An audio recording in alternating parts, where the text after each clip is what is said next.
ครับสบายดี FC มดสุขุสุคนเนาะสิมานำเสนอวิธี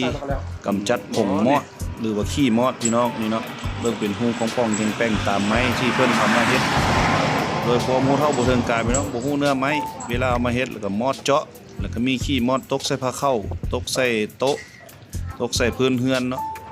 อันนี้เพิ่นเอาไม้มาเฮ็ดข้อ2ของเฮือนอันนี้เนาะพี่น้องเบิ่งเป็นหูจมป่องแป้งอยู่อันเวลาตั้งผ้าเข้ามาก็ตกใส่ผ้าเข้านี่เบื้องเสาก็เลยอันนี้เพิ่นปัดเพิ่นเสร็จแล้วดอกเอาข้าพเจ้าสิมาเฉลยเลยว่าสิกำจัดเพิ่นจังใดนี่แหละพี่น้องเอากันง่ายๆในสกอตเทปเขียนแล้วก็จบข้าวเลยแก้ปัญหาถือว่าถาวรเลยนะพี่น้องเอ้ยเพิ่นจะบกัดสกอตเทปเด็ดขาดตายไปในหูหรือว่าเจาะออกไปทางใหม่เลยสูตรนี้มาเบิ่งนำกันเลยดุงดิงขึ้นมาพี่น้องนี่แหละเอาเทปสกอตใส่นี่เคียนหลายๆรอบเลยพี่น้องเคียน 2-3 รอบเคียนจนเต็มไม้แล้วก็เพิ่นเวลาเพิ่นเจาะออกมาขี้ก็จะนี่เหลืองๆอันนี้แม่นเพิ่นแหละนี่พี่น้อง